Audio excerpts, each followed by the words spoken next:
All right, good afternoon. Welcome, everyone. My name is Carmen Wong. I'm the moderator for this debate, which is being co-hosted by Animal Justice, the Montreal SPCA, Vancouver Humane Society, World Animal Protection, and the BC SPCA. Before we get started with introductions and the formalities, I want to let you know if you need interpretation, we have that ability to interpret from English to French and French to English. If you look for the button just at the bottom of your screen. You can choose the language that you'd like to hear in, and you'll be able to hear the original audio on background as well. I want to officially welcome our candidates who are joining us, our debaters. We've got Nate Erskine-Smith with the Liberal Party. We have Alistair MacGregor with the NDP, Yves Perron with the Bloc Québécois, and Elizabeth May with the Green Party. Thank you all for being here, taking time out of your busy campaign schedule. Animal welfare, it is not always top of mind during an election campaign, but it is an issue that many Canadians care very deeply about. In fact, in a 2024 Nanos poll, we found that 43% of Canadians would be more likely to vote for a political party during an election if they support stronger animal protection laws and policies. And by the way, I just remind everyone in the 2021 federal election, it was historic in being the first election that some parties had animal welfare commitments in their platform. And animal welfare also has a lot of relevance to some of the top issues that we're talking about here today for Canadians, whether it be illegal trade across our borders, the impact of tariffs, Canadians wanting to buy local, the price of food, protecting supply management, the need for Canada to step up during the pandemic risk, given the US funding cuts, and given that we have a science and vaccine skeptic running the US Department of Health. So for all those reasons, this is important. That's why we're here. I want to go over some of the rules of the debate before we get started. We have about 11 pre-scripted questions. We may not get to all of them, but I want to give you each a minute to respond to that. There's no opening statements. And I'd also ask if you could speak slowly and clearly for our interpreters as well.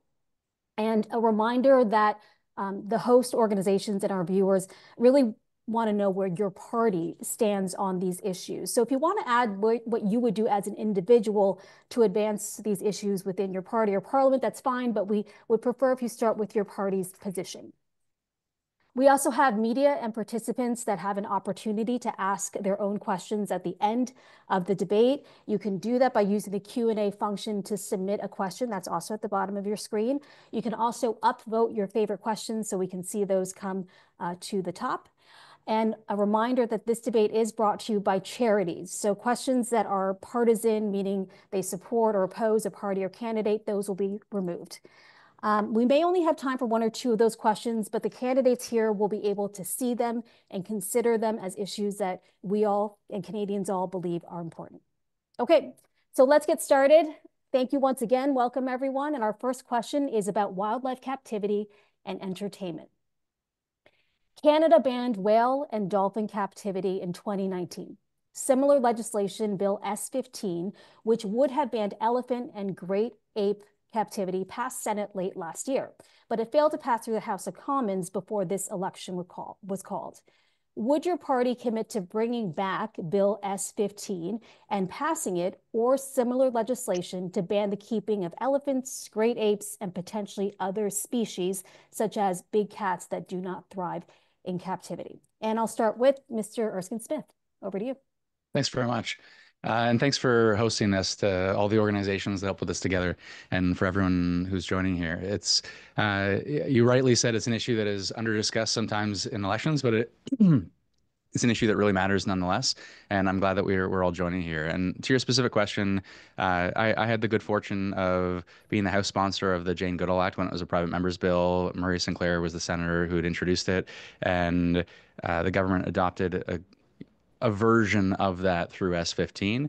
And if we have the luck of being reelected, and you'll certainly see it's not in the platform, which I would be interested in getting to a conversation about what's in platforms and what's not. But there is a commitment to reintroduce and to pass S-15. Okay, thank you. And Mr. MacGregor, you're up next. In a short answer, yes. But I would also like to echo Nathaniel's comments in thanking the organizations for hosting us. I was very privileged to be a part of the 2021 debate, and it's great to see this kind of a focus on these particular issues, which I know are really important to Canadians. It is a shame that the House of Commons schedule was a bit of a mess last year, and that this bill only did get through the Senate. But to just expand on your question, I think there are so many opportunities that Canadians have to learn about these magnificent animals as they live in their home environments, their natural environments, without subjecting them to captivity. And I think that should be the underlying premise for how we deal with this issue. Ms. May? Thanks so much for the question. And I'm glad it started with the bill that I sponsored through the House in concert with the Senate. So it was a bill that started in the Senate, for people who pay attention to these things and the trivia of it, a bill that has an S dash number, starts in the Senate, C dash number, starts in the Commons. So it was in concert with two wonderful senators, the late Senator Murray Sinclair and Senator Wilfred Moore from Nova Scotia. The bill started in the Senate as S203, and that's one of the strongest pieces of animal rights legislation in the world. The bill that banned the keeping of cetaceans in captivity is one of the only pieces of legislation in the world that, or maybe the only, that recognizes the rights of an individual animal. Because in making decisions about whether an animal can be taken in a whale, dolphin, or porpoise captivity for purposes of medical treatment, the question is the best interests of that animal. Yes, of course, I want to see Bill S15, the Jane Goodall Act. I want to see it passed. We support it coming back to the House. I will make reference throughout the debate to what's in our actual platform in terms of recognizing the rights of sentient beings. You can find our animal rights policies on page 33 of the English version of the platform and on page 37 dans la version française. Alors, je termine là parce que c'est 1 minute 20 secondes. Thank you, Ms. May. Mr. Perron? Oui, merci beaucoup de cette opportunité d'être au débat. Merci aux organisateurs, c'est très apprécié. Écoutez, le Bloc québécois est tout à fait ouvert à étudier le principe, très favorable d'ailleurs au principe. On avait voté d'ailleurs dans cette intention-là. Et ce qui est important dans ces enjeux de captivité-là, il y a le bien-être animal, bien sûr, doit être mis en avant-plan toujours, mais au-delà de ça aussi, les enjeux de santé publique.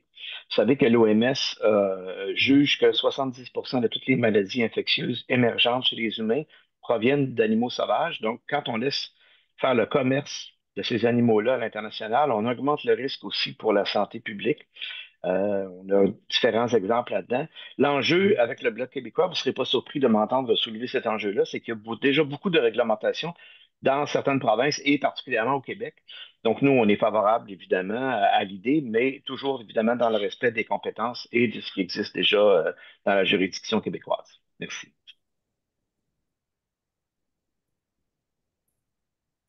Thank you for that.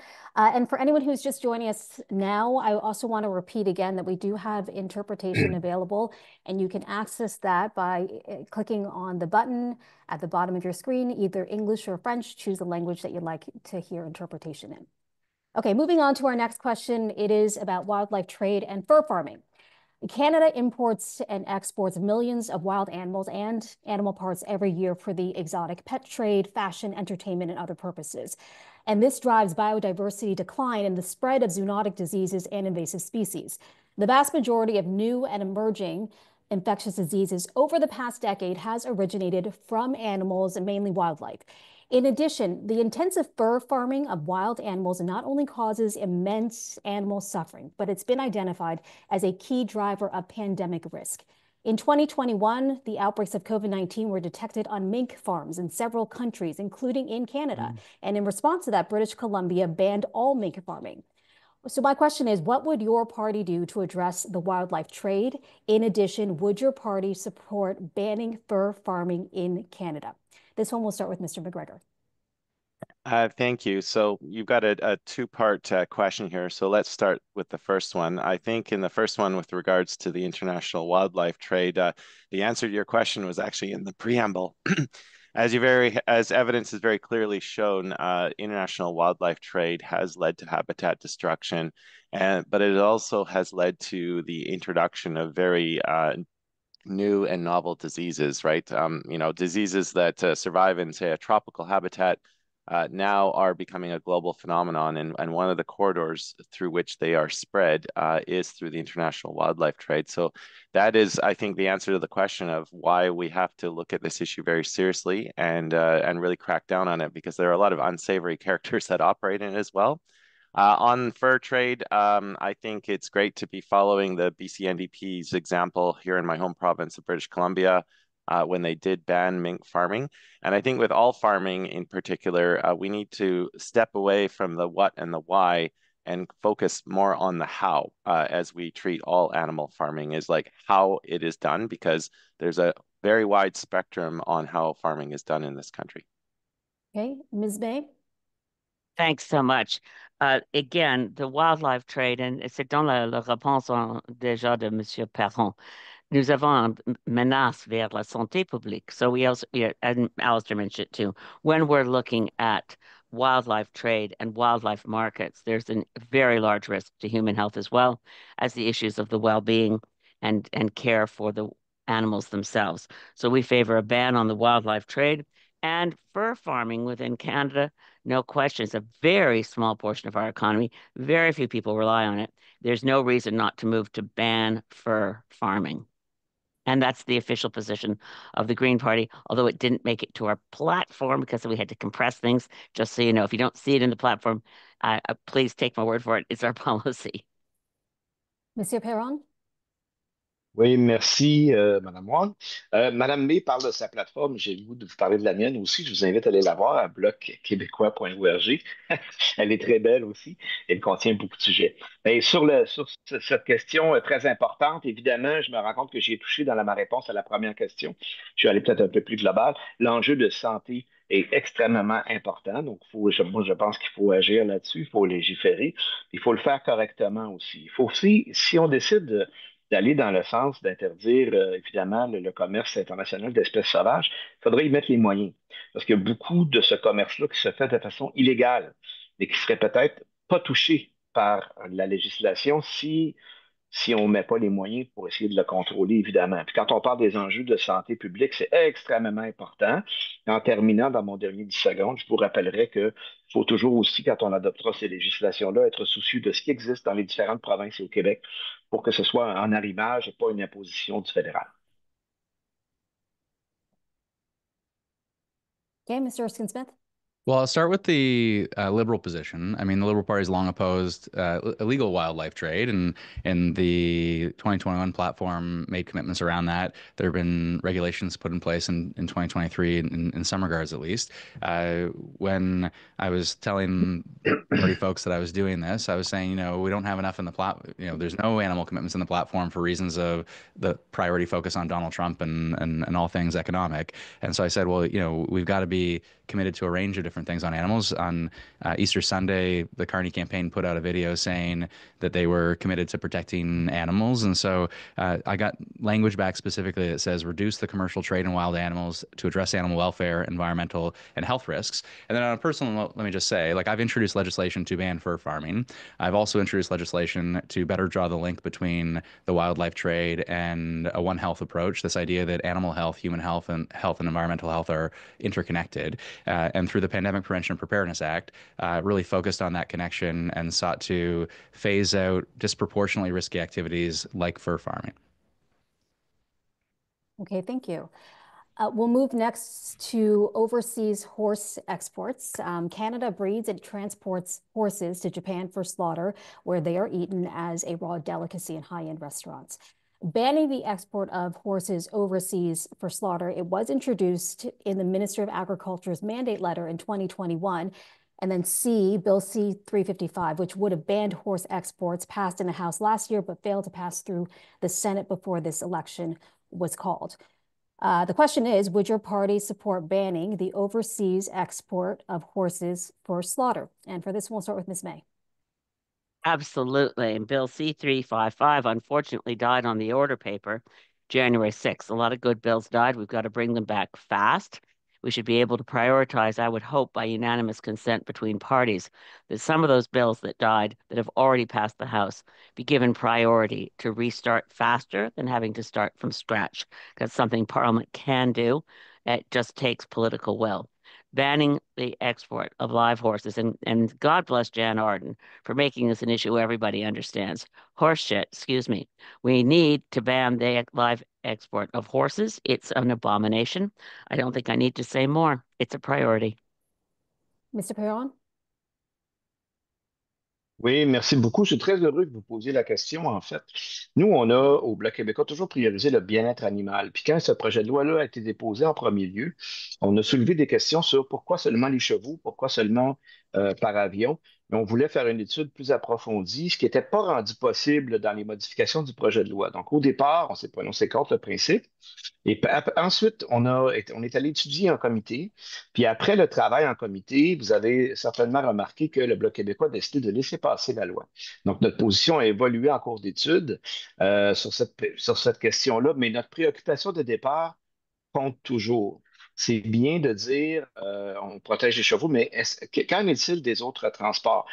Est-ce qu'on s'assure de toujours assurer de bonnes conditions de vie à nos animaux? Est-ce que c'est normal, par exemple, je vous donne un exemple, de transporter des bêtes jusqu'en Pennsylvanie pour les faire abattre?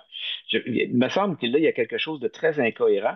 Donc, évidemment, ça touche plus large. Mais pour la réponse à votre question, en bout de piste, on a laissé passer la loi. C'est triste, par contre, que le Canada ne soit pas une véritable démocratie et que le Sénat ait retenu plusieurs de nos projets de loi, dont celui sur la gestion de l'offre, dont on aura sûrement l'occasion de parler.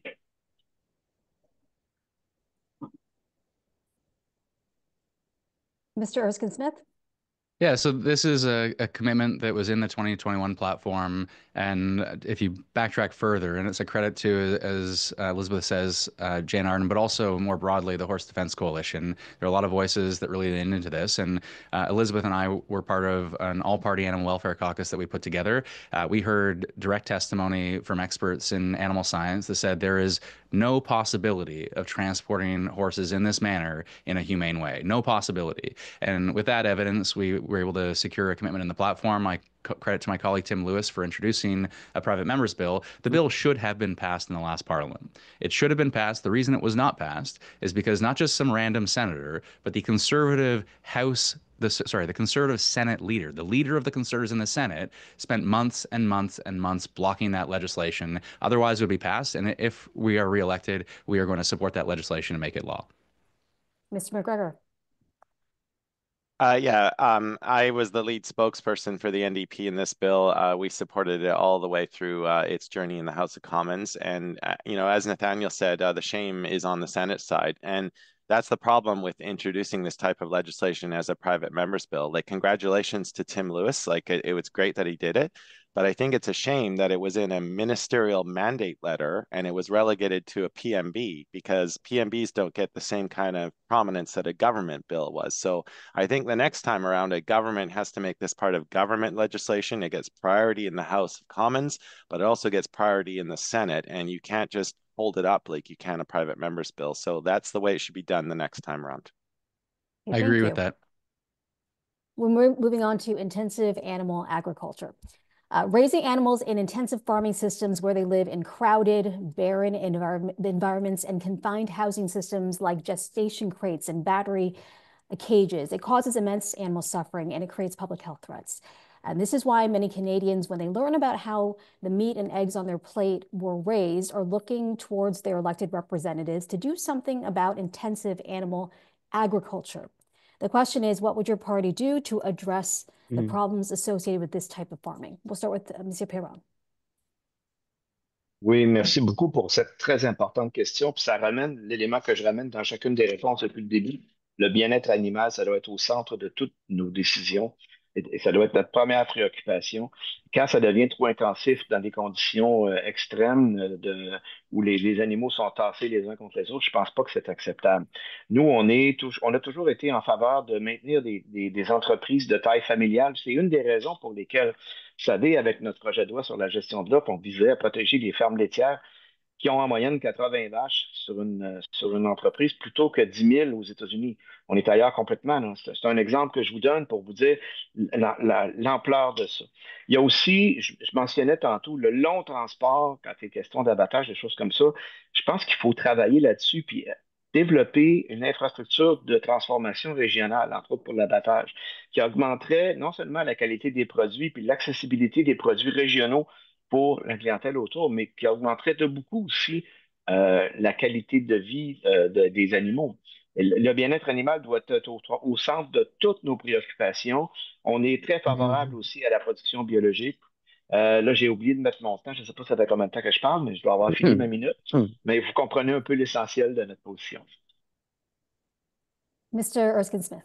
Yeah, I think, look, this is the most challenging question we're likely to confront in this debate because there is such a serious economic uh, case for, if any time I've touched animal welfare legislation, put it this way, there's an argument from a range of different industry to say it's the slippery slope, it's the thin edge of the wedge. What's next? What's next? And look, you got to acknowledge, and everyone should acknowledge, animal agriculture, there's people's livelihoods depend upon animal agriculture in this country, and I understand why people get their backs up when we start to talk about animal welfare sometimes. And so I think your question just around focusing on intensive animal agriculture and the negative health consequences, again, that One Health approach, Health Canada does some of this work through addressing antimicrobial resistance and overuse of antibiotics. But look, we have voluntary codes, frankly, and when you talk about battery cages, the voluntary code's set to phase it out by 2036. When you talk about gestation crates, the voluntary code was set to phase it out by 2024, and then industry shrugged their shoulders and said we can't do it in time, so it's 2029 now. I'm not speaking on behalf of the party here because they don't have a position on this, but I will say we all collectively need to make sure that those voluntary kinds of codes move away from being voluntary, that there's teeth to them, and that animal welfare is a component that gets real enforcement. Mr. MacGregor? Yeah, there's no question that economics is driving a lot of this, right? And we all know as elected representatives that food prices are a very sensitive subject, especially over the last few years. Like my constituents, so many of them, it's impacted both the quality and quantity of food that they've been able to purchase because of prices. So that's one thing that the government needs to focus on is, how do we make sure that people can afford to eat and feed their families? So how do we address this? Well, there are ways. The government could step in and give more legislative powers and oversight to things like the existing National Farm Animal Care Council. I've always maintained a really great working relationship with organizations like the Small Scale Meat Producers Association. They really try to focus on regenerative agriculture because we have to realize that healthy farming requires a holistic approach. It requires both plants and animals working together and trying to mimic the natural environment. And organizations like that, made of small, dedicated farmers, are really leading the way. And other farmers are more likely to listen to other farmers than an Ottawa knows best approach. So we have to keep that in mind as a part of this conversation. Ms. May? Yeah, I'm really pleased with the details in our platform this year on animal welfare to create independent ministry responsible for animal welfare, security, and separate from agriculture and agri-food, with comprehensive legislation that will deal with all aspects of farm animal housing and welfare, and also supporting farmers who want to transition from animal agriculture to sustainable plant-based agricultural practices. There's a lot of details here, but there's no question but that we have to recognize that we can't let the agricultural lobby keep blocking animal welfare legislation as it did to Nate's terrific bill back in 2015. And I thought, oh, it's coming from a Liberal MP, it'll get passed. So we have to recognize. Don't remind me, Elizabeth. Don't remind me. I'm reminding us all. It was awful, right? Horrible. But we have to look to the European Union, where agriculture is still a significant component of their economy.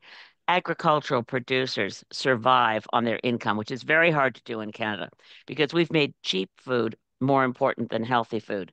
And as a result, you look at the EU where they have minimum sizes for battery cages. They have strict rules for transport of livestock. Those are the regulations embraced by the Green Party of Canada. And we think it's really important to also point out, why are eggs more expensive in the US than here?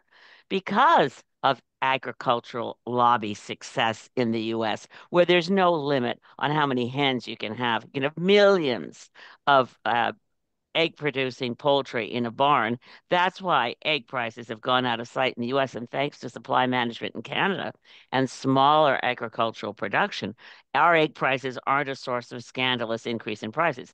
In fact, inflation in food in Canada has gone down recently. It's around the 2% mark, but we are facing a climate crisis, which also has to do with industrial livestock production.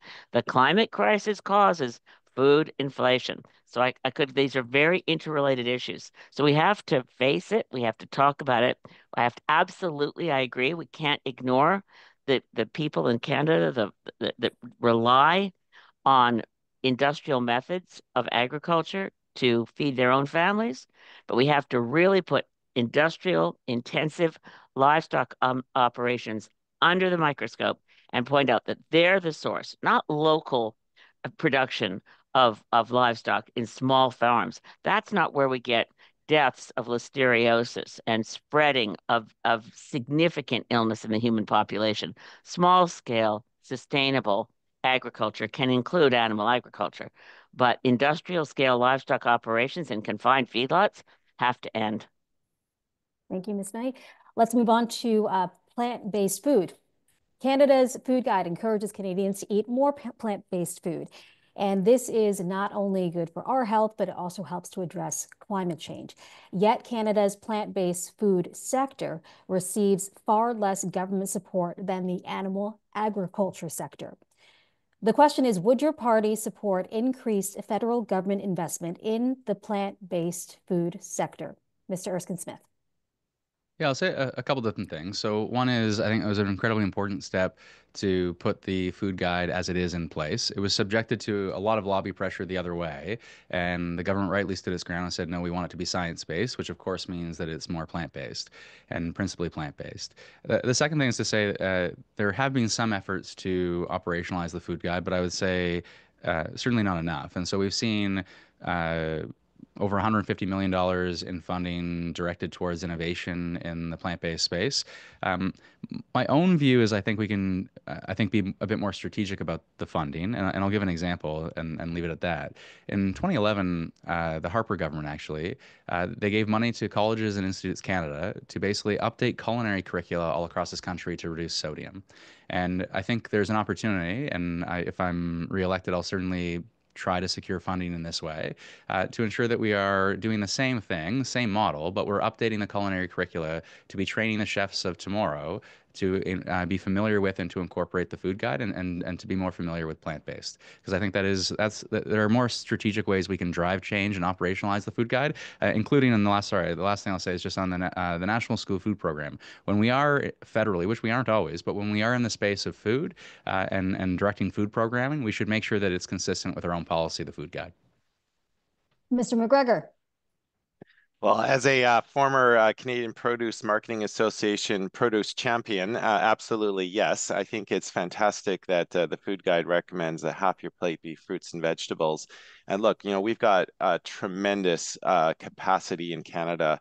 And this is a moment in time, right, with the trade war that's going on with the United States and the fact that we rely on so much produce and fruit coming up from the United States. This is a time when we can look to build resiliency in local economies. And I know there are so many farmers who are growing those fresh fruit and vegetables who would love to fill in that gap. So they absolutely do need supports. I've been very happy to work with the Fresh Fruit and Vegetable Growers of Canada, the Canadian Produce Marketing Association. I've worked with the Canadian Organic Trade Association. We need an organic strategy for Canada. But we also have to pay attention to Canada's business risk management programs because farmers who are growing fruits and vegetables are particularly susceptible to the ravages of climate change. And the farmers will be the first ones to tell you they are on the front lines of climate change. They need to have nimble and adaptive business risk management programs to help support the sector when they are hit by those climate catastrophes. But otherwise, yes, we have tremendous potential. We should make sure that we are living up to the Canada Food Guide and supporting our hardworking farmers who are producing that amazing produce right across this great country of ours. Ms. May? I totally agree with what my colleagues have said. We need to have more focus and financial support for those portions of our healthy diet to educate people. And I'm very glad about the school food program. But like I just boast about my own riding for a minute. Salt Spring Island, Gulf Island Secondary School has a community garden as part of the school program. Kids get course credit for growing food organically, but then they get course credit for having in the school cafeteria preparation of healthy plant-based meals, and then they get healthy food for the kids in the school. And contrast that with my daughter who teaches in the Burnaby school system, and the kids come to school hungry. They don't have a school food program there, and she, on a teacher's salary, is trying to bring food into the classroom so her kids are able to learn and not be hungry. And being my kid, she never grew up on anything but healthy vegetarian food. So she can't stand that what the school's able to get when they finally got on the Jordan's principle and got some food was highly processed, snacky food that can last on a shelf without refrigeration because schools have lost all the infrastructure to be able to have a fridge and a healthy place to cook food. So this is I know I'm taking it in a different direction, but we not only have to support farmers and the plant-based food industry, we have to really examine the extent to which the industrialized corporate unhealthy food model. We talk about health food. We can also talk about sick food. Sick food gets protection. Health food doesn't get promoted, and plant-based agriculture needs a lot more financial support. And Monsieur Perron. Oui, merci beaucoup pour cette importante question. Bien sûr, il faut soutenir davantage les productions végétales.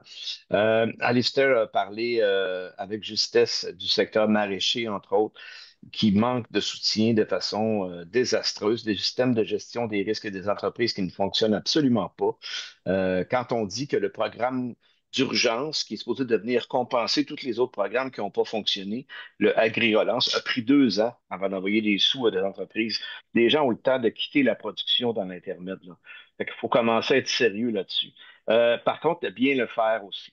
Être vigilant, parce que c'est bien, quand on dit là, dans votre introduction, c'est bon les productions végétales pour l'environnement, et deux choses. D'abord, moi, je ne vois pas ça en contradiction avec les productions animales quand ils sont de taille humaine, d'entreprise familiale. Puis il faut prendre aussi dans les mesures qu'on fait par rapport à l'agriculture l'ensemble des facteurs. Par exemple, les avantages environnementaux qu'apporte le maintien d'une prairie au niveau de la biodiversité, au niveau du gaz carbonique dans le sol et ainsi de suite. Donc, il faut avoir une mesure balancée. C'est la même chose dans les productions végétales. C'est bien le végétal, mais si on se retrouve dans un champ de monoculture intensive où on utilise massivement des pesticides et des herbicides, ben, là, peut-être que l'apport environnemental est moins intéressant. Donc, les 4 B, là, les 4 R en anglais, là, pour l'utilisation des produits phytosanitaires est essentiel. Il faut agir avec intelligence, précision, mais bien sûr, il faut davantage soutenir notre agriculture. On parle de mettre 2% du budget sur la défense, on est d'accord, mais est-ce qu'on ne pourrait pas être sérieux puis mettre plus que la moitié d'1% sur l'agriculture? Just a follow-up question for Mr. MacGregor and anyone else who might want to weigh in. You raised a good point about farmers on the front lines of the climate crisis, and animals we know are vulnerable too. And BC saw its largest agricultural disaster during the 2021 Abbotsford floods. So we're wondering if you and any other candidates who want to comment see a role for government to support farmers in building back better and more humane. Yeah, and it's not only that, right? Because we had the atmospheric rivers, but we also have had devastating wildfires as well and prolonged droughts. I mean, BC just seems to be getting battered again and again. So fire is just as great a risk to animals as floods are. And when you have extended periods of drought, that often affects the feed for animals, which can drive up costs. So yeah, all of these things have to be part, right? There's no one silver bullet. It's more like a silver buckshot approach, right? Like, these are very, very complex issues, and they are going to require multiple levels of government to work together along with farmers and consumers to adequately address them for sure. I just want to say, I mean, if we're looking at the climate crisis, we have to recognize, oh, sorry. If we're looking at the climate crisis, we have to recognize the contribution of greenhouse gases from particularly the livestock operations of confined industrial feedlot operations, agriculture as a whole, is a contributor to global warming and, as we've just said, a victim of global warming. And while we're thinking about what's happened to us in British Columbia, the heat dome in 2021 killed 619 British Columbians in 4 days. But what gets covered less is it killed 3 billion sea creatures from heat. So people who are, if you're experiencing a heat dome, heat stress that's a health threat, go down to the water to try to get cool, and you can't get close to the water line because of the stench. It was only later people figured out, oh, that stench was all the animals, the sea creatures that had died from the heat. And the same thing was happening in animal barns. The heat was killing animals in the barns. So the livestock hit from climate change, yes, it was floods. Yes, it was fires, and it continues to be a threat of a heat dome. And I don't see any level of preparedness out of the federal government or provincial government. I think the government of British Columbia, by the way, Alistair, was criminally negligent in the deaths of those 619 people because the heat dome was coming. We saw it coming in weather forecasts, and the BC NDP did nothing to call a provincial emergency so we could have saved lives. So I remain bitter and angry. My stepdaughter was one of those who nearly died, and she's in her mid-30s. Okay, if I could, I would say three things. One, I would echo and we just have to be honest about the facts and the science that industrial intensive animal agriculture contributes to climate risk and it contributes to pandemic risk. And it's not about, we're not snapping our fingers. No one's saying we're going to eliminate agriculture. Or, this is about managing and reducing risks in a responsible, evidence-based way. The second thing I will say is around emergency preparedness. Animals should be incorporated in emergency preparedness plans. Of course, they should be. And the last thing, just on support for farmers, it's interesting when there are examples and models elsewhere. So when the UK phased out fur farming, they didn't just prohibit fur farming and leave it at that. They actually transitioned farmers by effectively compensating farmers that were in the space for through the phase out. And so there are certainly models for supporting farmers to transition to other things as well, as for example with fur farming, if we were to phase out that activity. Okay, let's move on to the next question. Oh, sorry, Mr. Perron, go ahead. Oui. Quand même une belle question, j'aimerais ça intervenir. L'environnement, c'est fondamental. On en a parlé depuis le début du débat. Vous savez, nous, on prône la décentralisation, l'encouragement des gestes environnementaux. Il faut faire confiance à nos producteurs agricoles qui ont les deux pieds sur le terrain. Ce sont les premiers qui veulent protéger la terre. Donc, décentralisons, reconnaissons les innovations environnementales avec de l'argent sonnant, concret, l'équivalent, par exemple, de 50 profits qu'on perd quand on change une pratique. Et ces sommes-là serviront de mise de fonds à la prochaine innovation. Puis laissons aller notre monde, vous allez voir qu'ils vont nous surprendre parce qu'on ne peut pas ne rien faire devant les changements climatiques. On parlait tantôt des prix à l'épicerie. Il y a une grosse part de ça qui provient des changements climatiques, des conflits aussi, mais aussi beaucoup des changements climatiques. Quand on pense à toutes les répercussions qu'il y a sur nos producteurs agricoles qui en souffrent, particulièrement les productions végétales, là, ce sont les premières victimes des changements climatiques. Donc, il faut agir de façon très urgente et continuer à travailler. Puis moi, quand j'entends des gens dire oui, mais là, c'est mondial, il y a des pays qui font rien, oui, mais ne rien faire, c'est pas acceptable non plus. Soyons des leaders mondiaux. Puis ce qui est triste en présente campagne électorale, c'est qu'à peu près toutes les formations politiques, en fait, mis à part les formations qui ne peuvent pas vraiment prétendre à prendre le gouvernement, ont abandonné la lutte au changement climatique. Et ça, je pense que c'est un mauvais choix. Peut-être qu'il y avait des choses qui étaient mal faites dans le passé, faisons-les mieux. Peut-être s'inspirer du Québec, qui a un beau.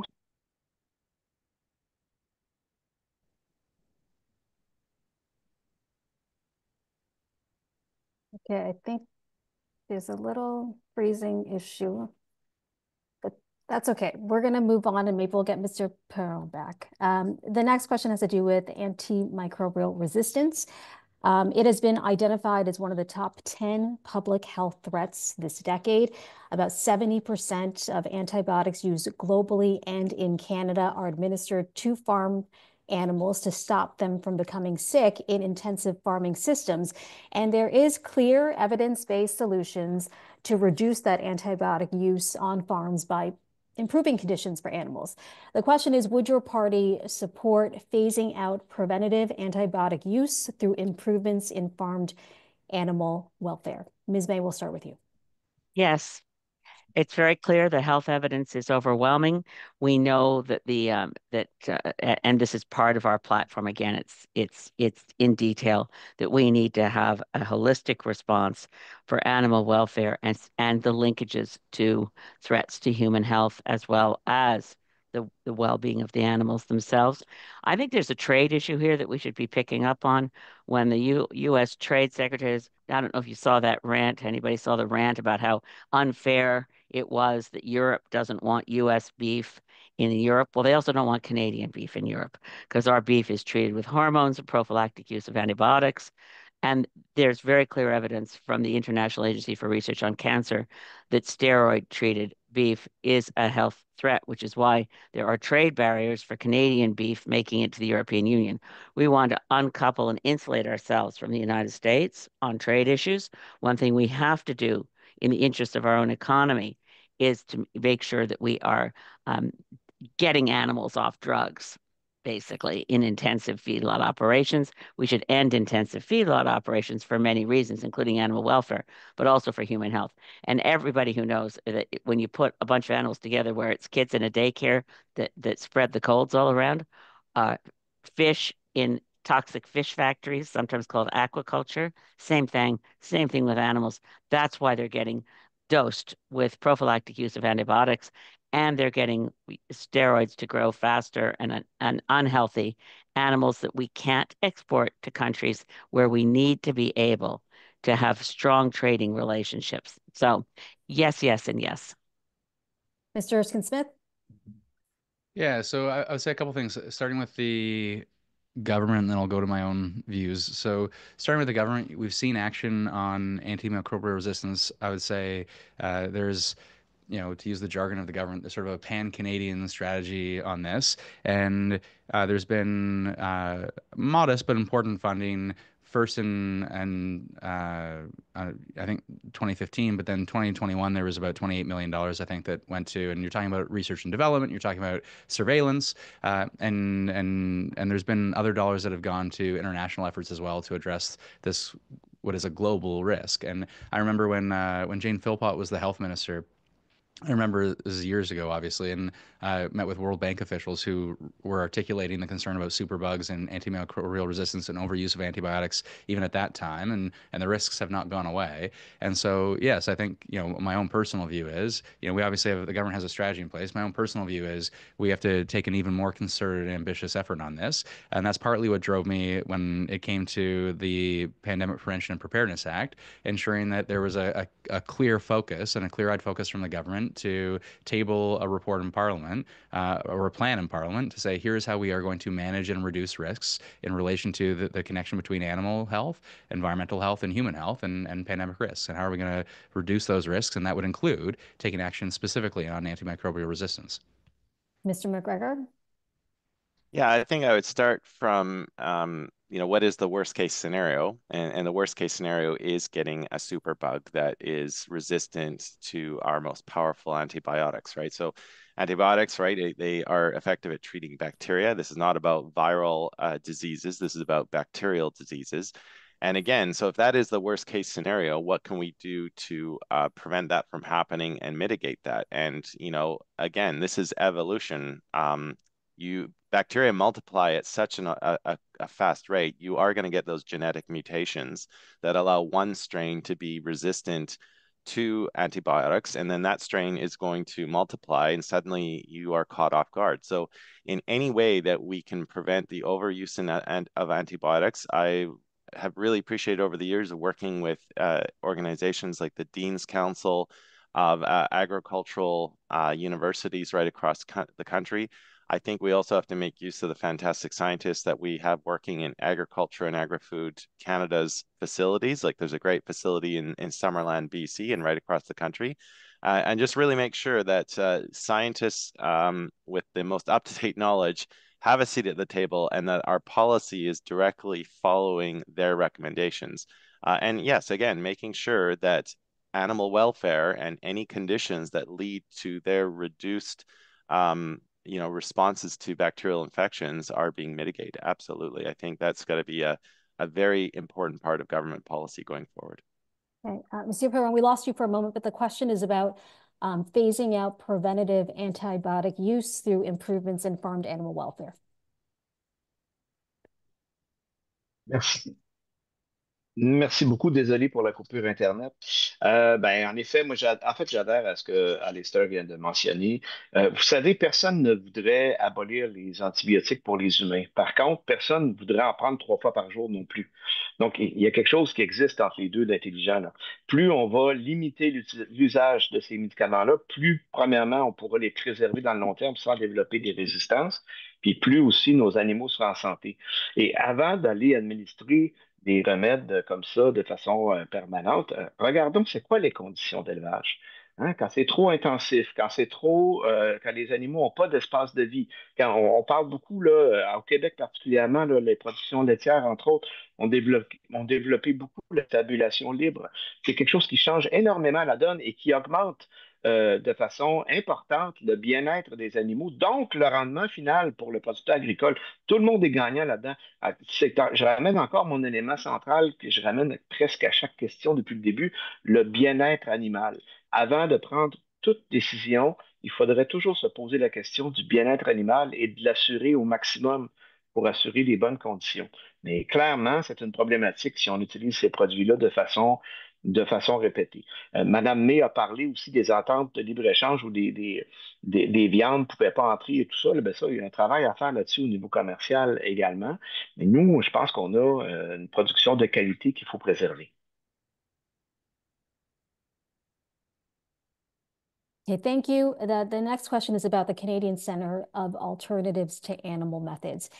Canada has made significant shifts towards more humane science by taking steps to phase out toxicity testing. That was with the passage of Bill S5 and then by the banning of testing of cosmetics on animals. However, Canada's ability to implement these new laws through the development of humane non-animal alternatives was jeopardized when the Canadian Centre for Alternatives to Animal Methods was forced to close its doors due to a lack of public funding. The question is, would your party support government funding to help reopen the Canadian Centre for Alternatives to Animal Methods? And how else might your party support the shift away from animal testing? And for this one, we'll start with Mr. MacGregor. Yeah, great question. I think Bill S5 was great, but again, this is a two-part problem, right? It's one thing to change the legislation, but you have to back it up with resources as part of the follow-through. And, you know, when I look at that example out of the University of Windsor, that is a shame that it didn't have enough funding to keep on going. And I think that speaks to the need for a strong federal commitment, given its responsibilities, both through Health Canada and Agriculture and Agri-Food Canada. Those mandates from both of those departments, I think, necessitate federal funding to provide the follow-through to the legislative change that was made in Bill S5. I don't know if I have like a specific level of detail. I think just making sure that year over year stable funding is provided is the important first step, and then letting an organization as was run out of the University of Windsor, and there could be other candidates. I'll put a plug in for the University of Victoria or UBC. Right across the country, we've got great institutions. I think that would be, I would like them to take the lead, but they need to have that government funding in place to do that important work. Ms. May? I'll just read from our platform. Phase out animal testing and impose a nationwide ban, funding research and promoting ethical, cruelty-free alternatives. So obviously, we would fund that research, we would reopen that center, and we've made some progress with banning the testing of animals for cosmetics and so on, but we really must pursue cruelty, animal-free, and ethical alternatives for testing. Monsieur Perron? Oui, merci beaucoup, Madame Wong. Écoutez, moi, j'ai le goût de vous dire que c'est un peu scandaleux de baisser le financement de ces instituts de recherche-là. Le Canada est un cancre en recherche et développement. Et plutôt que d'investir davantage et essayer de rattraper le retard, on voit des coupures comme ça. Donc, le Bloc québécois avait voté en faveur du projet de loi S5 qui contenait des modifications entre autres sur les tests de toxicité sur les animaux. Alors, évidemment, il faut éviter à tout prix ces techniques-là et développer d'autres façons de faire. On est capable, on est inventif, on est intelligent, on a parmi les meilleurs cerveaux au monde. Malheureusement, à cause du sous-financement de nos universités et de nos centres de recherche, on voit nos cerveaux déserter le pays, le Québec et le Canada. Ça n'a pas de bon sens. Alors, il faut agir là-dessus. Et clairement, nous, on est en faveur d'un financement adéquat. Recherche et développement égale avenir. Puis un jour, il faudra, comme gouvernement, arrêter de jouer de 4 ans en 4 ans pour faire des points politiques, puis essayer d'agir pour la prochaine génération. Puis agir pour la prochaine génération, c'est investir particulièrement en recherche et développement. Mr. Erskine-Smith? Yeah, so interesting. I was just texting with Dr. Chandrasekhar about this. She has led efforts for the Center for Alternatives to Animal Methods and has rightly been frustrated and critical, and I think just generally exhausted because all that work is not being realized now that the center is shut down.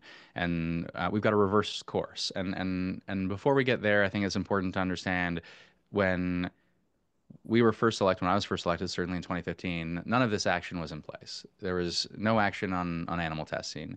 And fast forward today, we've seen a prohibition on cosmetic testing, and we've seen a few things on toxicity testing on animals more broadly. We've seen legislative commitment to phase out.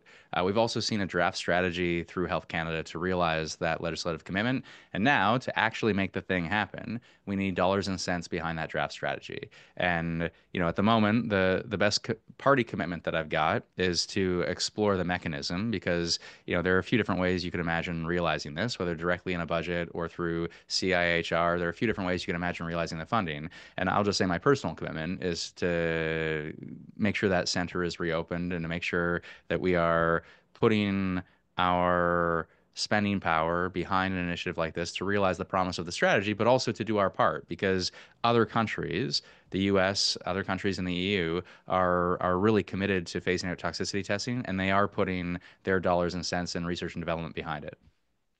Okay, thank you. We've all sort of touched on this subject, but just to dig a little bit deeper, the next question, in recent years, there's been a trend towards the creation of government agencies or entities whose exclusive mandate is animal welfare, independent of any sort of conflicting economic interests. As an example, this conflict, Agriculture Canada, they're responsible for the welfare of farmed animals, but on the other hand, their mandate is to create, quote, create the conditions for the long-term profitability of Canada's agricultural sector. So do you see any problem with the way that animal welfare is positioned within federal institutions? If you do, how would you address that? We'll start with Mr. Erskine-Smith. Right. So I'll use an example of a clear-eyed problem, I think. And you mentioned the CFIA. Well, the CFIA has done an incredibly poor job of enforcing existing rules in relation to the live export of horses for slaughter. They've sort of thrown up their hands and said, nothing we can do. And we should have had regulations in place that are stronger, sure, but they could have done a lot more with the regs that are there. The second example I would give is in relation to transparency and consumer protections. You have a situation where when it comes to free-range eggs, for example, there is massive consumer confusion when it comes to the sustainability and humanity of egg production as between different producers and the way that they're advertised to consumers, and massive confusion for consumers. And what was CFIA focused on? They were focused on consumer confusion where there was no evidence of consumer confusion, but they were focused on doing a consultation on consumer confusion in relation to plant-based eggs. Okay, so here's a real problem. We have evidence of consumer confusion at scale, and they're not focused on that at all, but they're focused on consumer confusion, no evidence at all in plant-based eggs. So, you know, that's just one example, but it's indicative of the challenge. As to the solution, I'll just say what I would love to see from a systemic perspective, and Humane Canada put this forward as a platform proposal, and a number of animal advocacy organizations were putting good ideas on the table, but this one came from Humane Canada. I think we should have a parliamentary committee that sits down down, a member from every party that sits down. We hear from different stakeholders, both on the ag side and the animal welfare side and everyone in between. And we come up with unanimous recommendations for how we can improve animal welfare in this country, including taking action on some of these more systemic challenges. And I think instead of a piecemeal approach where you have one bill here and one bill there, a more comprehensive look from a parliamentary committee, a special parliamentary committee that makes recommendations that are then acted on by the government, would go much faster and further. À moi? OK. Je n'ai pas votre son. J'espère que vous Pardon m'entendez. me, OK. Mr. C'est MacGregor, moi? you're next. Pardon OK. me. Monsieur MacGregor. Okay, was it? Yeah, sorry. Yeah, so we've had a similar problem with another ministry, DFO, right? It's got one of those dual purposes. Part of its mandate is looking after fish and fish habitat, but it's also responsible for like commercial fish licensing, and sometimes that can pull the ministry in two different and sometimes conflicting positions. And as a long-standing member of the Standing Committee on Agriculture and Agri-Food, we also recognize the problems with CFIA, which also has its foot in two different ministries. There is Health Canada, there's also the Department of Agriculture and Agri-Food. So I think, yes, creation of a single purpose federal institution. I don't know whether it's a parliamentary committee or an agency of the federal government that has animal welfare as its core mandate. That could clear up a lot of the confusion, and I think I'd be very open to exploring that as an option. There's a number of different ways we can approach this. It's either, you could take an existing organization like the National Farm Animal Care Council, you could beef that up, or you could create a separate entity. There's a number of different ways you can do this, but yes, I do agree with the premise of the question in that there are examples where having multiple mandates in one organization can lead to a lot of conflicts down the road. Thank you, Ms. May. Well, there's a clear conflict of interest. Certainly, Alistair mentioned DFO, but their worst conflict of interest is they both promote fish aquaculture and are supposed to regulate it. It definitely is the case with agriculture and agri-food. They're promoting cheap food exports. So that's their major goal. And there are a lot of stories about how this went when we got rid of the crow rate, and that was to help farmers ship grain out of the prairies. That was a long time ago, but the impact of that was that grain was piling up in the prairies. So that gave birth to one of the most egregiously cruel production methods for livestock, the mega hog barn. So they export hogs instead of grain, and the cruelty of those barns is unspeakable. Look, this is green policy, again, from our platform. Create an independent ministry responsible for animal welfare, separate from agriculture and agri-food. That gets rid of the conflict of interest. Implement comprehensive animal welfare legislation that mandates humane treatment standards for all farm animals. These two steps would be comprehensive, effective, and are totally possible. Okay, Monsieur Perron. Oui, merci beaucoup pour l'intéressante question. Écoutez, la rentabilité et le bien-être animal, ce n'est pas contradictoire. Au contraire, ça va ensemble. Nous, on est bien ouvert là, à une approche empirique où on pourrait coordonner ça, pour le bien-être animal. Par contre, je considère le bien-être animal comme l'environnement. Il devrait être au centre de chaque décision. Donc, de créer une organisation parallèle, on va se retrouver encore avec des ministères séparés. Il faut que l'Agriculture agroalimentaire Canada priorise le bien-être animal et l'environnement en même temps dans chacune des décisions. Je vous donne l'exemple. J'ai parlé tantôt de la stabulation libre pour les vaches laitières. Les vaches sont mieux, puis ils produisent davantage. Donc, il n'y a pas de contradiction entre le bien-être animal et la rentabilité.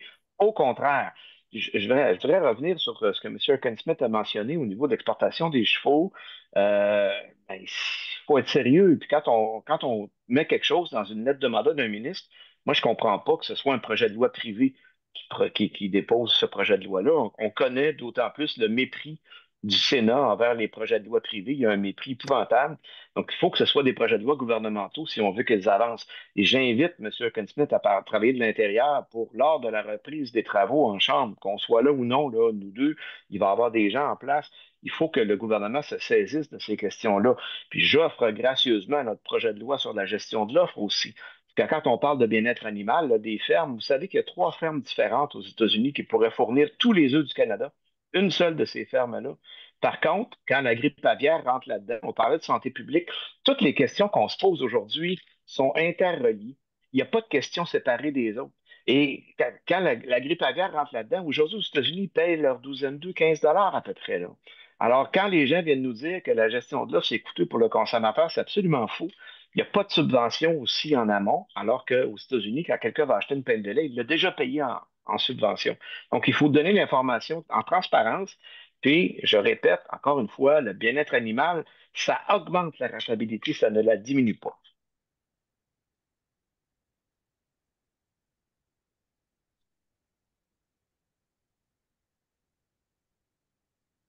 There you go. I'm on mute. I want to ask a question from, I was going to move to media questions, but let's get through a couple more here. These are more specific about legislation, criminal code questions. The first one is about the fact that animals, they are sentient beings. It's not recognized anywhere in federal legislation, including in the Criminal Code of Canada, which still treats animals as property. So what would your party do to strengthen legislation, federal legislation around treating animals as sentient with regard to protecting animal well-being? And for that one, we'll start with Monsieur Perron. Oui, je peux y aller là-dessus. Écoutez, moi, je suis quand même assez heureux de vous confirmer que le gouvernement du Québec a voté en décembre 2015 une loi à l'unanimité sur le bien-être animal et la sécurité de l'animal qui reconnaît que les animaux sont des êtres doués de sensibilité et qui ont des impératifs biologiques. Donc, quand je parle de l'avancement, moi, j'invite toutes les législations à adopter une telle loi. Donc, vous comprendrez qu'on est très favorable à ça. Le seul enjeu que nous, on aura, comme membre du Bloc québécois, c'est si on vient à essayer d'effacer les lois québécoises. Donc, moi, si c'est en compatibilité, en complémentarité, on essaie de créer une homogénéité à travers le Canada. Là-dessus, on est d'accord, mais il faut qu'on laisse les champs de compétences. Mais bien sûr que oui, il faut légiférer là-dessus. Les animaux sont des êtres sensibles et on ne devrait pas accepter dans une société en 2025 qu'il y a de la maltraitance sans conséquence. And Mr. Erskine-Smith.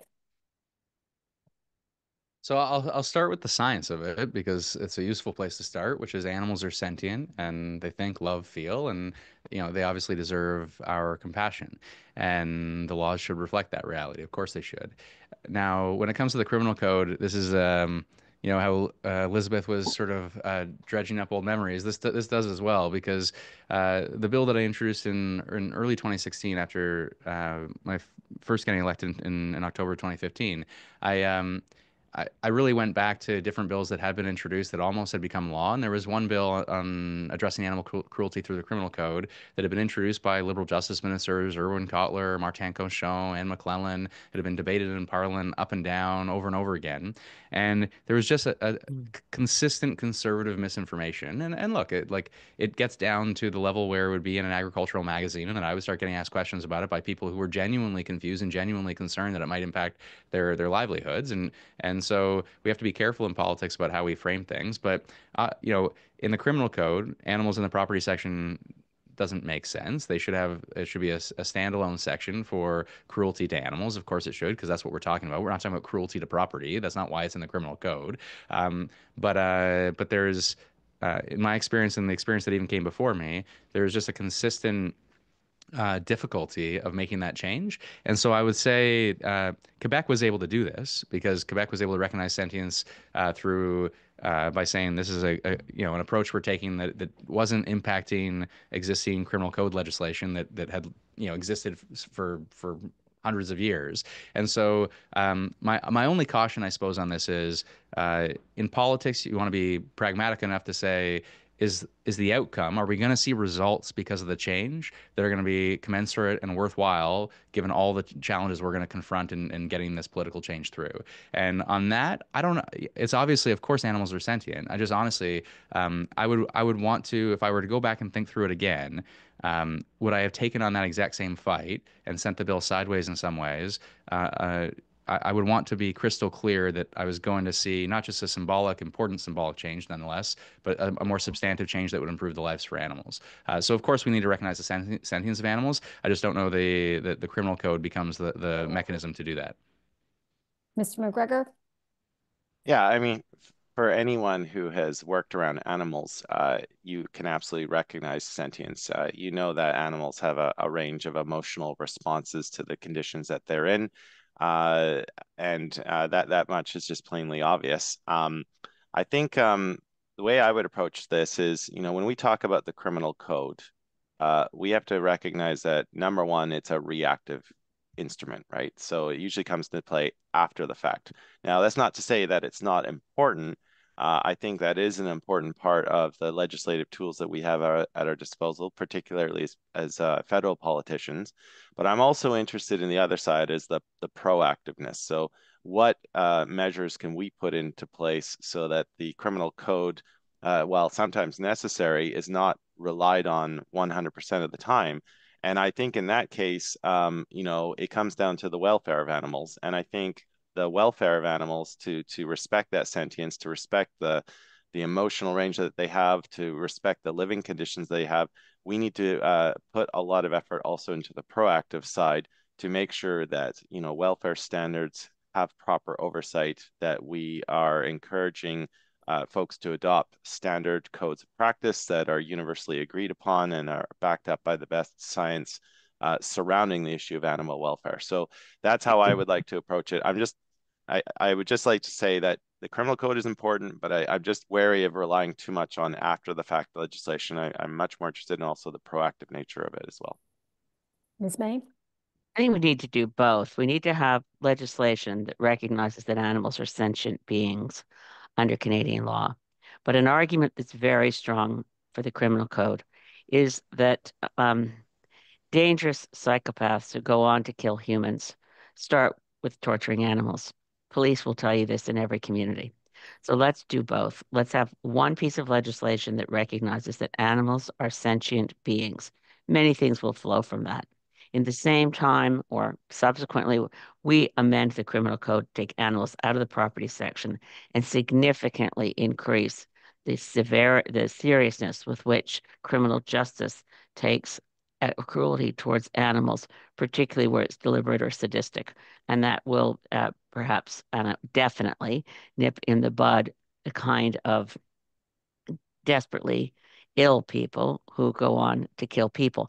That's an argument that doesn't scare farmers. That's an argument that doesn't go right to the heart of people thinking that this is a slippery slope. This is about identifying threats to a community and security and safety. And that's an argument where I know the police chiefs will back us up. Okay, thank you. I want to move to a question from Liam Casey at the Canadian Press. He would like to know what each of the parties will do for the belugas at Marineland in Niagara Falls, Ontario. The belugas are dying at an alarming rate. And specifically for Nate, why hasn't his government done anything to help those remaining belugas? So, Mr. Erskine-Smith, I'll start with you. Yeah, I mean, so a couple of things here. I mean, the legislative effort that Willie Moore ultimately started and Murray Sinclair concluded in the Senate, and then Elizabeth and I played a small role in sort of jointly seconding and making sure that the party was supportive of it as much as I could. That was an important step, and the challenge, of course, is that people will rightly throw up their hands and say, "Hang on a second, but marine land still exists," and because the existing animals were grandfathered, and so what happens? Well, I think there's two things that functionally have to happen. One, where they're transferring those animals, we have to make sure that DFO takes a very firm view that everything has to be in the best interest of those animals, because in transportation there are great risks to these animals even. And the second piece is there's there's an effort to realize a sanctuary in Nova Scotia. And in the discussions that I've had with those that are behind the sanctuary, they're actually not looking for federal funding. Where we could support efforts, though, is helping to pay for the transportation in a secure and safe way. And so, as the sanctuary is established, I think that is the critical role that we can and should play, and that DFO, frankly, should play in making sure that we're realizing the efforts of the sanctuary and those behind it, but also realizing the best interests of these animals. Ms. May? Yeah, it's a incredible tragedy that after all the work done through Parliament to ban the keeping of cetaceans in captivity, that and as Nate correctly recalls, there was a grandfathering for existing whales. We need to get them to sanctuaries. There's 18 belugas that have died at Marineland since 2019. This is not acceptable. So it will take funding to assist moving those animals as compassionately and carefully as possible. Again, the legislation S203 speaks to the best interests of the individual animal. So moving them compassionately, carefully to a sanctuary area is the solution. It should be done as soon as possible for the remaining cetaceans at Marineland. I mean, Marineland was really brilliant, I have to say, that the Senate, the conservative senators on S203 used to wonder how did they manage to get captured so effectively by Marineland, but it took a while to get the bill through because of the opposition and the conservative senators. Now the bill is law. We need to rescue those animals from Marineland as compassionately and quickly as possible. Mr. MacGregor?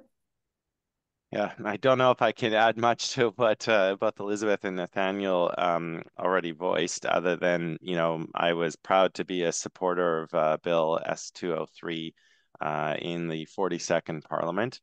And I think, yeah, we did our part legislatively, but obviously more needs to be done. And I'm not as familiar with the story as others coming from British Columbia, but I think the track record of just the sheer number of deaths at Marineland amongst these animals, and the fact that Parliament has already given a voice that we we condemn this kind of behavior, and we've actually passed a law to forbid it from happening in the future. It's now incumbent upon existing ministries of the federal government to step up, and as has already been mentioned, DFO is the first one that comes to mind. To make sure that we're looking after these animals' needs in a proper way. Monsieur Perron? Oui, ben merci beaucoup pour la question. Écoutez, je suis un peu dans la même situation que Alistair étant de l'extérieur, mais ce que je comprends de la situation, c'est que c'est un drame épouvantable et on doit prendre soin de ces animaux-là. Vous savez, quand on a des animaux en captivité comme ça, puis qui sont pas bien, pour regarder les options qu'on a, si on peut les remettre en liberté, ce serait l'idéal. Malheureusement, quand les animaux ont vécu longtemps en captivité comme ça, parfois c'est impossible. Donc, probablement que l'hypothèse soulevée là, par Mme May sur le sanctuaire, ce serait la meilleure solution là, pour mettre fin à cette situation-là. Puis, comme État, comme gouvernement, est-ce qu'on peut aussi agir? Je vais ramener encore mon message de agir pour la prochaine génération, ou pour pas plus tard que dans 4 ans. Essayons de voter ou de travailler en fonction de prévenir des situations désastreuses comme celle-là dans le futur. All right, the next question is the Globe and Mail, Marie Wolf. Do the panel members have a view on Canada allowing macaques from Cambodia to be imported to Charles River laboratories in Canada, despite restrictions on their import in the US following evidence that some may have been born in the wild? Ms. May, I'll start with you. Yes, we have a view on that, and thanks to Marie Wolf from the Globe and Mail, we would not support the importation of macaques from Cambodia into Canada for the reasons that are implicit in the information that we know they were taken from the wild, and they should be able to remain there in their natural habitat. Mr. MacGregor? Yeah, that's coming down to a level of specificity that you probably won't see in any party's proposal, but I think it covers the same ground as one of the first questions that was asked when this debate began, which was on the international wildlife trade. And again, I think there are so many ways that we can learn about animals without having to remove them from their natural habitats. We've already talked about the risks associated with the international wildlife trade. So I think I would find myself on side with the researchers who have been urging the federal government to act on this matter. Monsieur Perron? Oui, ben, un peu comme ce qu'Alistair vient de mentionner, ça touche beaucoup les premières questions dont on a traité ce matin, ce midi par contre, pardon, sur le commerce international, les risques pour la santé et ainsi de suite. Donc, par cohérence avec ce que tout le monde a dit tantôt, je pense que condamne la présence d'animaux qui ont été pris en liberté et faudrait aussi intervenir pour ne pas que ça se reproduise. Et même à ça, au-delà de ça, là, s'ils sont rendus dans le laboratoire, quel est le traitement que reçoivent ces macaques-là? On a parlé tantôt aussi des tests alternatifs pour éviter la cruauté envers les animaux.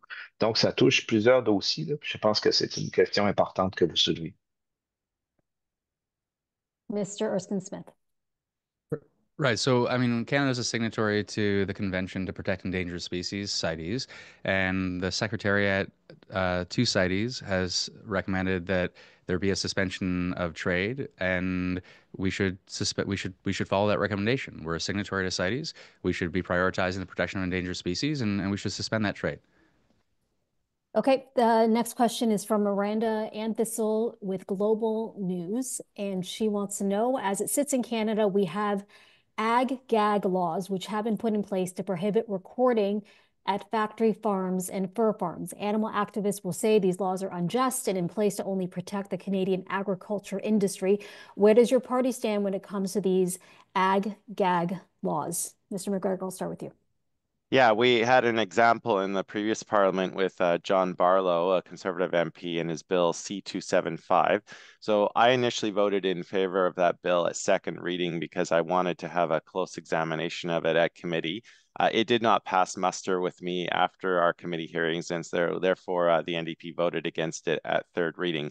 The problem is that bills like C-275, first of all, veer into the jurisdiction of the province. It's not a valid exercise of federal criminal law power. The second part is that it identifies people who are not on a farming property with lawful excuse and intent, when in fact the research shows, because they put this under the rubric of biosecurity concerns. The research shows that most of the biosecurity outbreaks on farms have actually been caused by people who were there with lawful authority and excuse. So one of the amendments I tried to make to Bill C-275 was to make its provisions apply to everyone equally, including on-farm employees. Because if we are serious about tackling biosecurity, we should make it applicable to everyone. Unfortunately, most of the committee voted against that amendment, and therefore, when the bill came to third reading, I could not support it because it was quite obvious, to me at least, that the bill was using biosecurity as a cover and in fact designed for one purpose, and it veered into the trespass jurisdiction of the provinces. Okay, Mr. Perron. Oui, merci beaucoup. Effectivement, on a travaillé sur un projet de loi semblable. Il faut faire la part des choses entre les intrusions et la protection des animaux. Nous, on a voté en faveur, effectivement, de ça parce qu'on voulait protéger nos producteurs agricoles d'une forme d'agression, parce que ça en est une. Par contre, ça ne veut pas dire qu'on n'est pas pour le bien-être animal. Ce qu'il faut assurer, puis ce qu'on a fait comme vérification, c'est que les agences, quand on porte plainte, quand on a un doute, plutôt que les citoyens soient dans l'obligation d'aller occuper l'endroit pour prendre des images, pour faire une démonstration, il faut que les agences à qui on se réfère soient efficaces dans leur inspection.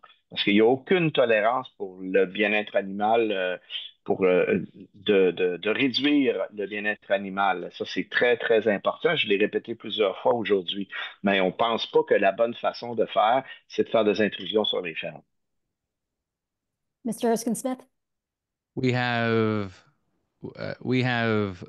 confidentiality rules, and then we have exceptions to those rules for whistleblowing. We have trespassing rules, and then there are exceptions to those rules for undercover investigations in the public interest. And to the extent that ag-gag legislation is eliminating the idea of undercover investigations in the public interest, we should all be opposed to that kind of legislation. And look, biosecurity is important on farms. Of course it is. I introduced legislation that in the Pandemic Prevention and Preparedness Act that spoke specifically to the need to improve biosecurity, especially on industrial, intensive agriculture, animal agriculture, farming operations. Alistair's right. I mean, the biosecurity risk is not from undercover investigators who are exposing animal cruelty. That just is the facts do not bear that out. And so, look, the bill at best is virtue signaling. It doesn't add anything, and at its worst, it is a detriment to the public interest. Okay. I do want to get to one audience question. I'll just ask that. Is there time for me to answer that one? Pam. Oh, I'm sorry, Ms. May. Did I miss you? My apologies. Go ahead. Well, it's okay. Well, since all members of the NDP voted for C-205, I appreciate hearing Alistair's explanation, second reading, and Bloc Québécois voted for it at second reading. Most Conservatives did as well. The Green Party opposed it from the get-go. It was transparently an effort to suppress free speech, to shield the industry from having people see what goes on. So ag-gag laws are not.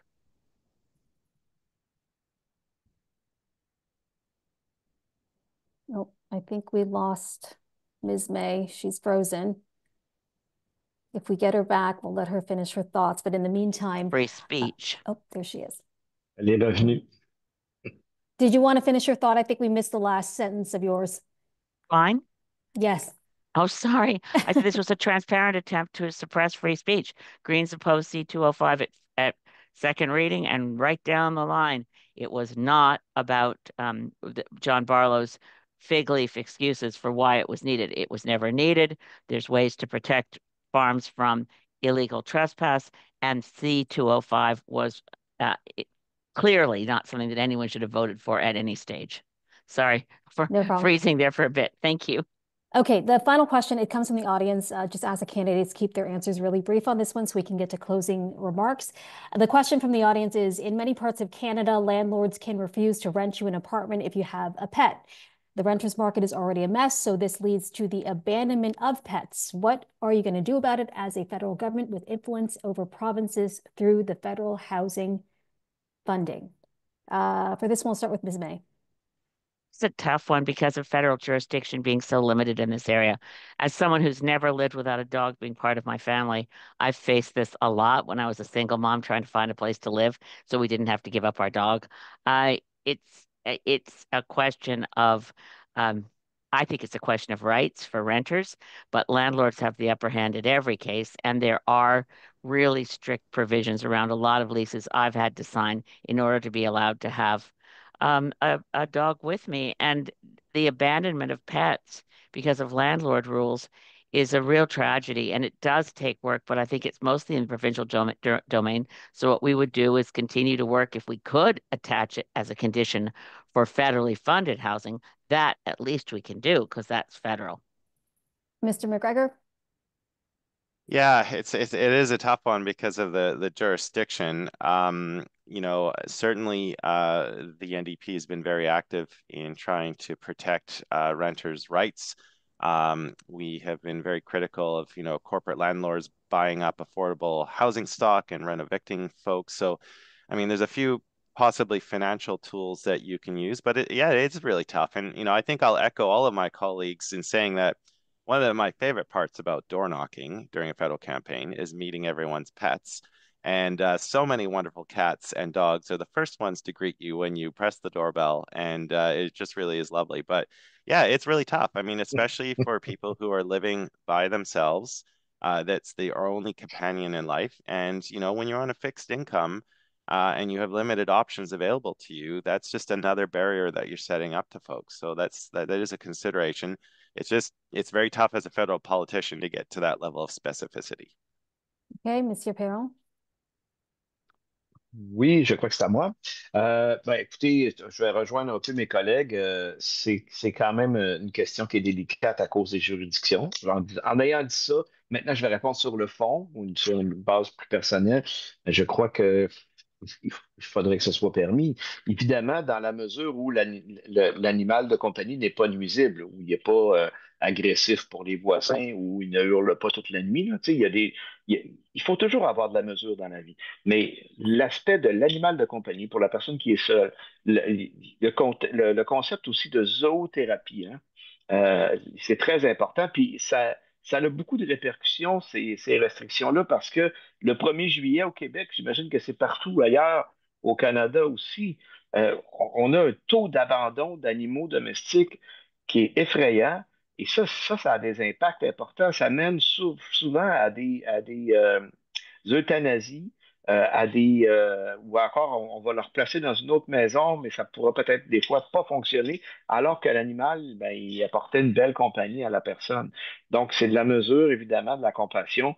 Et je ne sais pas comment on peut agir là-dessus sans arriver dans les juridictions du Québec et des provinces, là. Mais il y a une ouverture là-dessus, bien évidemment. Mr. Erskine-Smith? So a few things. One, Ontario is a jurisdiction that has rules in place that says you can't discriminate against tenants who have pets. Why? Because pets are members of the family, and it's outrageous to discriminate on that basis. And so I think all provincial jurisdictions should adopt the rule that Ontario currently has. The sky hasn't fallen. It's a good thing for tenants. And on that, I did sponsor a petition that called for including this rule in our Tenants' Bill of Rights. And the challenge, and others have articulated this already on jurisdiction, that Tenants' Bill of Rights was before my time, before I became housing minister. I've only been the minister for a few short months. My joke is I've served for 4 months as housing minister, but under 2 prime ministers.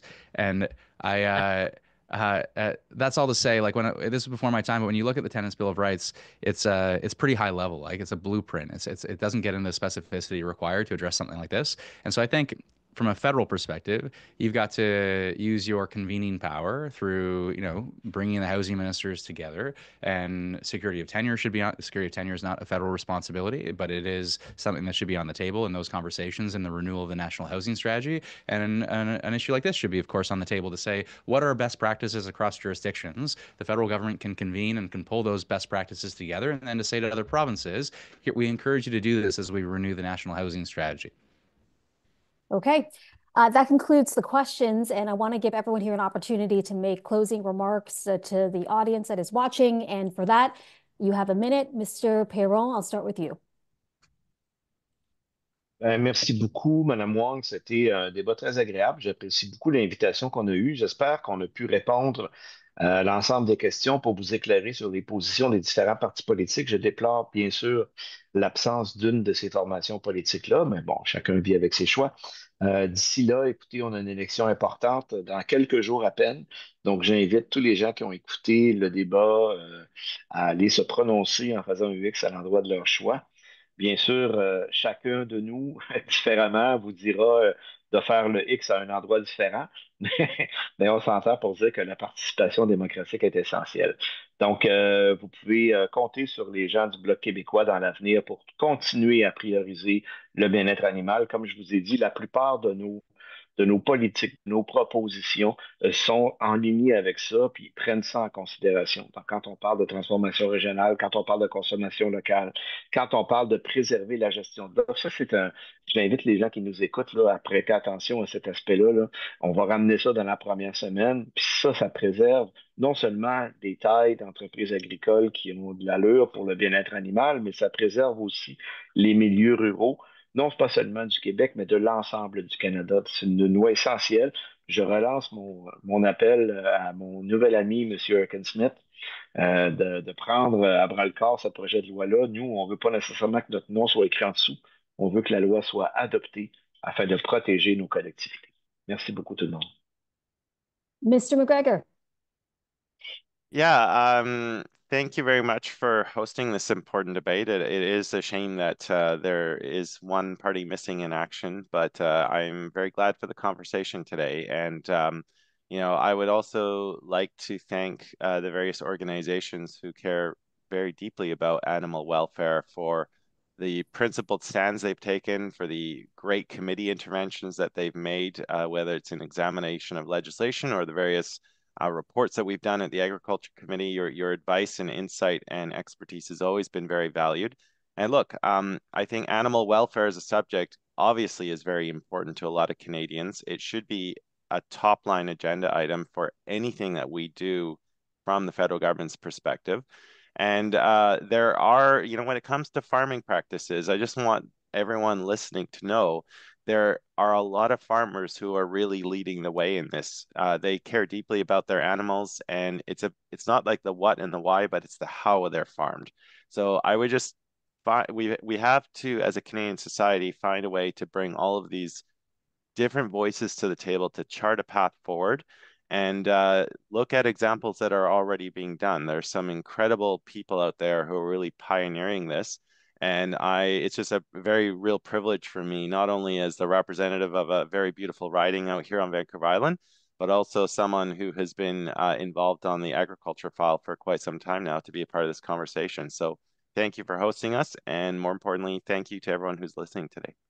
Ms. May? Thanks. I really want to thank the organizations involved here, that Animal Justice, Montreal SPCA, Vancouver Humane Society, the BC SPCA, and World Animal Protection for your advocacy all the time and not just during elections. This has been a rare chance. This is my first national debate with other parties in this entire election as co-leader of the Green Party, with the Greens having the strongest platform on animal welfare.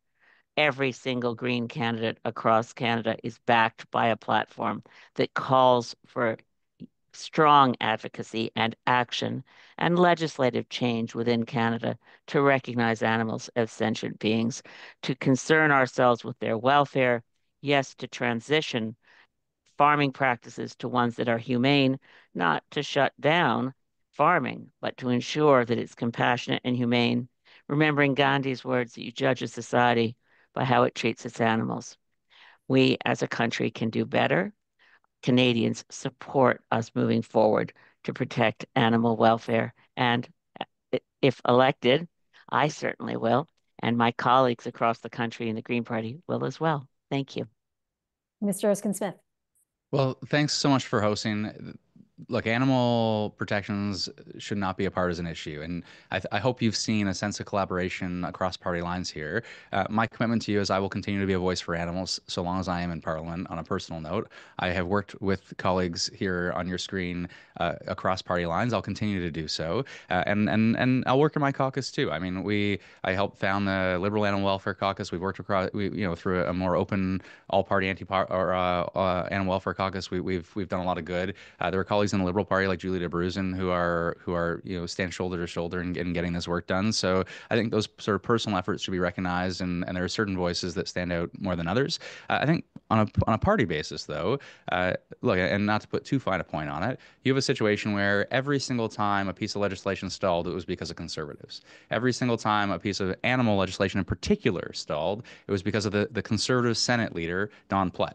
Very, like I can't put it more bluntly than that. Like it's a conservative, not someone low on the totem pole. The highest person in the Conservative Party in the Senate was specifically tasked with blocking animal welfare and animal protection legislation. And you contrast that with look, we're ready to work across party lines, but you contrast that with a Liberal government that has seen action to address animal cruelty in the criminal code, that has passed laws on that has seen action to support Elizabeth's efforts to ban cetaceans in captivity, action to ban cosmetic testing on animals, to phase out toxicity testing on animals, to ban shark finning.